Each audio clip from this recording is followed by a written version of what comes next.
No les quitaré mucho de su tiempo. No es tardado presentar el Evangelio.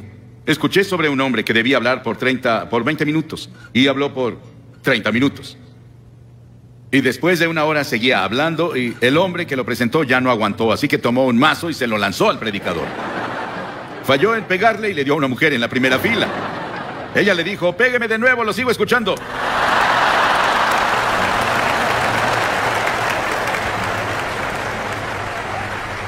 Gracias. Quiero que vayan conmigo al capítulo 12 del Evangelio de Mateo. Capítulo 12 del Evangelio de Mateo, versículo 38. Comenzamos.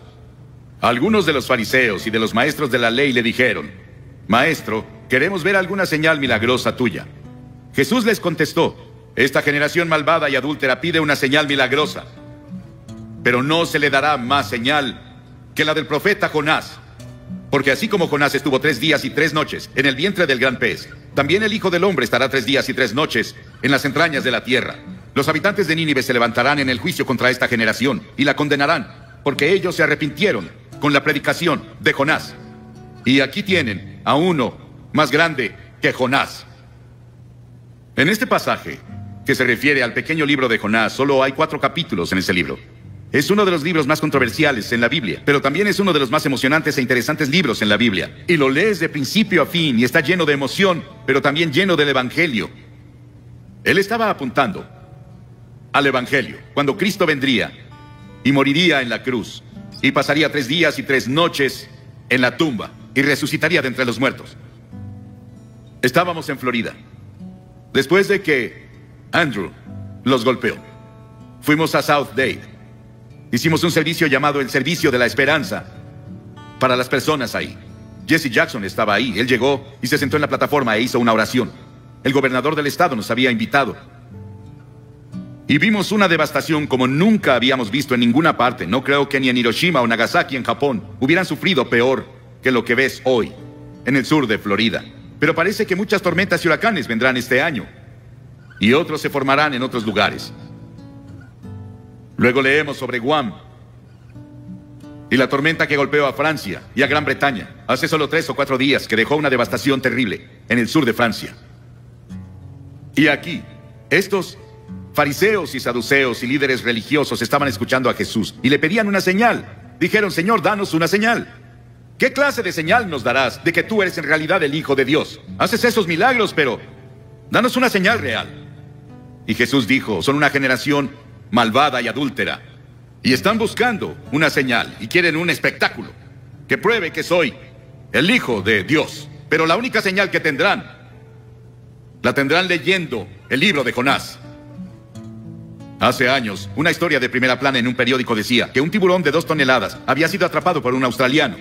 Tal vez fue Cocodrilo Dundee.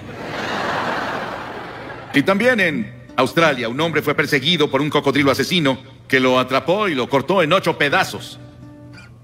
Hicimos una película en Australia hace tiempo llamada The Shadow of the Boomerang, y había una hermosa jovencita que era la estrella de la película. Y cuando nos fuimos, ella fue a nadar con su novio en una de las playas y estaba como a 1 metro del agua disfrutando. Y llegó un tiburón y le arrancó la pierna, y antes de que consiguieran ayuda, ella murió. Esta ha sido llamada la historia del pez. Pero es más que eso. Es una historia real. Es la historia que Jesús mismo mencionó. Él atestiguó de eso. Hay 300 tipos diferentes de tiburones. Pero la Biblia no dice que Jonás fue tragado por una ballena. Dice que Jonás fue salvado, no destruido, por un gran pez. Y lo creo porque la Biblia lo tiene y Jesús lo autentificó. Con todas las cosas que están pasando en el mundo biológico hoy, las personas tienen mucho menos dificultad en creer los hechos de esta historia que hace 50 años. Dios fue con Jonás. Vivía en la parte norte de Israel. Y las Escrituras dicen en el primer versículo de Jonás: la palabra del Señor vino a Jonás. La palabra del Señor vino a Jonás. Pero a Jonás no le gustó el llamado que le dieron. Dios dijo: quiero que vayas a Nínive, esa gran malvada ciudad. Es la capital del imperio más poderoso en el mundo, y quiero que vayas a predicarles y a predicar arrepentimiento y a decirles que si no se arrepienten, voy a destruirlos. Y a Jonás no le gustó, no quería a los ninivitas, porque los ninivitas llegaban con sus ejércitos y eran personas muy crueles. La historia nos dice que estaban entre las personas más brutales de la historia, y la forma en que trataban a sus prisioneros era algo que no repetiría desde la plataforma. Era tan horrible y tan terrible que Jonás no los quería. De hecho, él los odiaba. Y dijo: no voy a ir, Señor. Él fue a Jope, se compró un boleto y se subió a un barco a Tarsis, que estaba del otro lado de España. Y mientras estuvo en el barco, llegó una tormenta, un huracán les pegó. Y los marineros se asustaron. Creyeron que iban a morir y dijeron: algo anda mal. Comenzaron a orar a sus diferentes dioses. Y el capitán bajó al casco del barco y vio a Jonás acostado ahí durmiendo. Y el capitán se dio cuenta de que algo estaba mal, porque él oyó que Jonás estaba huyendo de su Dios. Y el capitán lo despertó. Y los marineros después echaron la carga. Decidieron que, junto con Jonás, él admitió que él estaba mal. Y dijeron: ¿qué haremos contigo? Él dijo: láncenme por la borda, y cuando caiga por la borda, el mar se calmará. El salmista dijo: ¿a dónde podría alejarme de tu espíritu? ¿A dónde podría huir de tu presencia? Jonás no podía huir de Dios. El diablo siempre tendrá un barco listo cuando una persona quiere huir de Dios. Jonás pensó que había pagado el pasaje, y el capitán del barco pensó lo mismo. Ambos cometieron un error. El pasaje más costoso que se paga es cuando navegas lejos de Dios. Entonces sí pagas un precio. La paga del pecado es la muerte. Cuentan la historia de Aaron Burr, quien estaba en Princeton y fue a una reunión evangelística y tuvo la convicción de pecado por 2 semanas. Y se puso bajo las estrellas una noche y dijo: Dios, no soporto esta convicción que pusiste en mí de mis pecados. Si me dejas en paz, no te molestaré nunca. Y desde esa vez nos dijeron que su alma está muerta. Intentó encontrar algo al final de su vida, pero ya era muy tarde. Esos marineros echaron su carga y cayeron sobre Jonás. Y Jonás cambió de opinión. Y Dios preparó un gran pez. 3 días y 3 noches tuvo para pensarlo. Qué terrible agonía debió sentir. Hay 2 formas de encontrar juicio: resistir e ir más profundo en tu pecado, o volverte a Dios. Pedro caminó sobre el agua y comenzó a mirar alrededor. Quitó sus ojos de Jesús y dijo: Señor, sálvame. La Biblia enseña que estamos muertos en transgresiones y pecados. La Biblia dice que eres un cuerpo, pero dentro de tu cuerpo está tu espíritu, tu alma. Es la parte con la que puedes tener comunión con Dios. Y está muerta.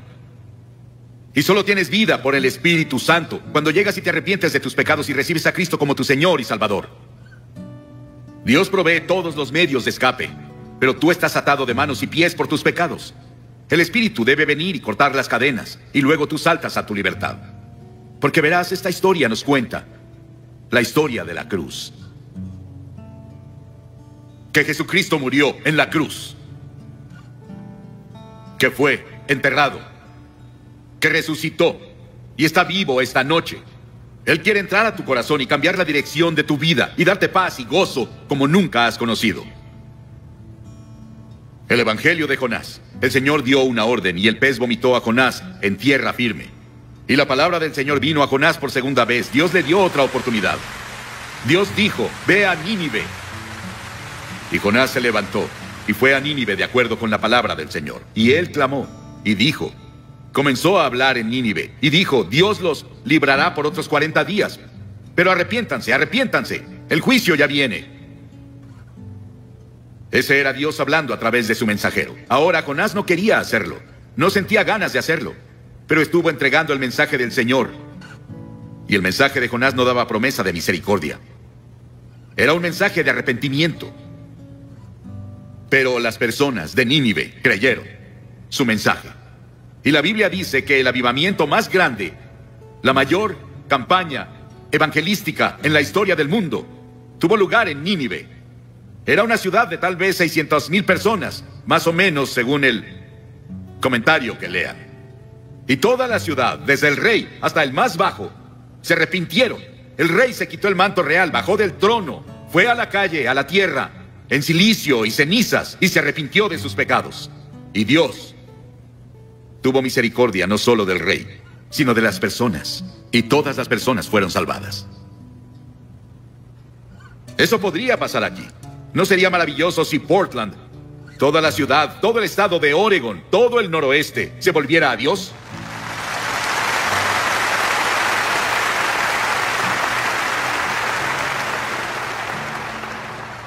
El rey de inmediato proclamó ayuno, y las personas no comieron, no bebieron, hicieron ayuno y oraron.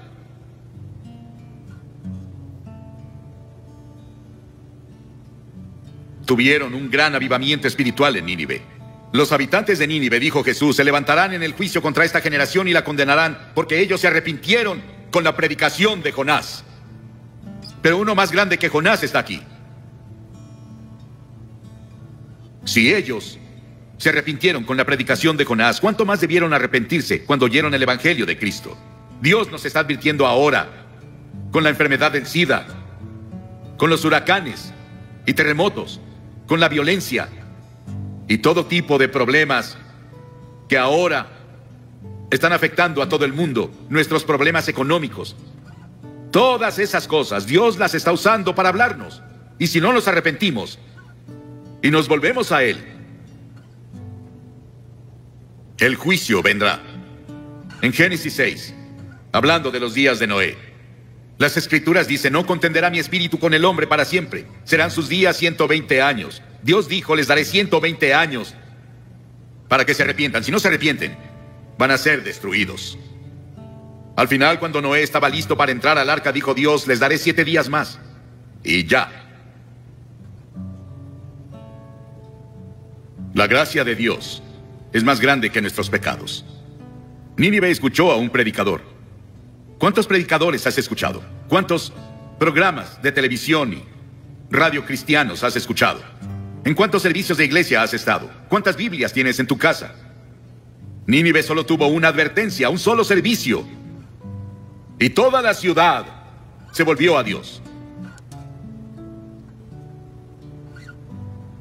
Jonás no estaba feliz con todo eso. Él no quería ver a las personas de Nínive salvarse. Jonás tuvo un momento de debilidad. No era necesariamente un hombre débil, pero un momento de debilidad no prueba que fuese un hombre débil. Muchos tenemos momentos de debilidad. Y muchos hemos hecho algo que no deberíamos hacer en un momento de debilidad, pero si te arrepientes de inmediato y dices, Señor, lo siento, por favor, ayúdame a no hacerlo de nuevo, Él te perdonará. Y Jonás fue al este de la ciudad y se dedicó a sacar su camper y descansar, solo mirando la ciudad desde... Él se encontraba en las montañas. Quería ver qué pasaba con las personas. Él quería ver si ese avivamiento duraba. Él quería ver si su campaña evangelística duraba. Y él no lo creyó porque no tenía confianza en las personas de Nínive. Él no tenía confianza siquiera en Dios, en que Dios podía hacerlo. Pero Dios preparó una planta para que creciera sobre él y lo protegiera del viento y de quemaduras del sol. Jonás se apegó tanto a aquella planta que casi se enamoró de ella.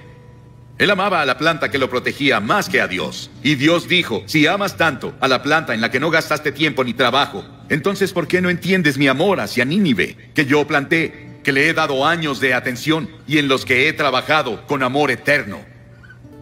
Esa es la base de la gracia de Dios hacia nosotros. Hizo que nacieras. Él puso tiempo y esfuerzo a través de tu familia, como Bob nos dijo hace unos minutos. Él derramó su amor. Y las Escrituras dicen que Dios demuestra su amor hacia nosotros, que aún siendo pecadores, Cristo murió por nosotros. Las cosas que obtenemos de este libro de Jonás. Dios se preocupa por ti. Dios es poderoso y puede usar las fuerzas de la naturaleza para despertarte y llevarte al reino. En Año Nuevo, en 1929, Georgia Tech enfrentó a la Universidad de California en el Tazón de las Rosas. En el juego, un jugador interceptó un pase, pero se confundió y corrió en la dirección opuesta. Un compañero lo tacleó, justo antes de que anotara un touchdown contra su propio equipo. En el medio tiempo, todos los jugadores fueron a los vestidores y se sentaron preguntándose qué diría el entrenador. Ese joven se sentó solo, se puso una toalla sobre su cabeza y lloró como bebé. Cuando el equipo iba a volver al campo para la segunda mitad, el entrenador lo sorprendió cuando anunció que los mismos jugadores que iniciaron la primera mitad iniciarían la segunda. Todos los jugadores dejaron los vestidores, salvo este joven. Él no se movió. El entrenador miró y lo llamó de nuevo, y vio que sus mejillas estaban mojadas con grandes lágrimas de hombre. Y dijo, entrenador, no puedo hacerlo. Lo arruiné. He arruinado y deshonrado a la Universidad de California. Me arruiné yo mismo. No podría enfrentar la multitud en el estadio de nuevo. El entrenador puso su mano sobre su hombro y dijo: Roy, levántate y regresa. Este juego solo va a la mitad. Cuando leí la historia dentro de mí, dije: ¿qué entrenador? Cuando leí la historia de Jonás y leo la historia de miles como él, digo: ¿qué Dios? Que me da una segunda oportunidad. Y a algunos les está dando otra oportunidad esta noche, para darle tu corazón y tu vida a Cristo y asegurarte que si mueres te irás al cielo. Voy a pedirte que te levantes de tu asiento ahora y vengas a pararte frente a esta plataforma y digas al venir: abro mi corazón y le doy mi vida a Cristo. Tal vez fuiste bautizado o confirmado y eres un buen miembro de la iglesia, pero en el fondo no estás seguro. No estás seguro cómo estás ante Dios y no estás seguro de que te has arrepentido, o que en verdad por fe lo recibiste como Señor y Salvador. Él te ofrece su misericordia y su amor y su gracia esta noche y dice: te amo. Y voy a pedirte que vengas y dirás: ¿por qué le pides a las personas que pasen públicamente? Todas las personas a las que Jesús llamó, lo hizo públicamente. ¿Sabías eso? Cada persona que llegó a Cristo en el Nuevo Testamento fue públicamente. Él dijo: si no estás dispuesto a reconocerme ante los hombres, no te reconoceré ante mi Padre que está en el cielo. Levántate y ven ahora desde arriba en la galería toda esa parte. Y si estás viendo por televisión en otros países o en otro estadio, levántate y ve al frente de tu pantalla, como las personas que ya comenzaron a venir. Levántate y ven. Hay una voz dentro de ti que dice: debes venir. Es la voz del Espíritu Santo. Ven.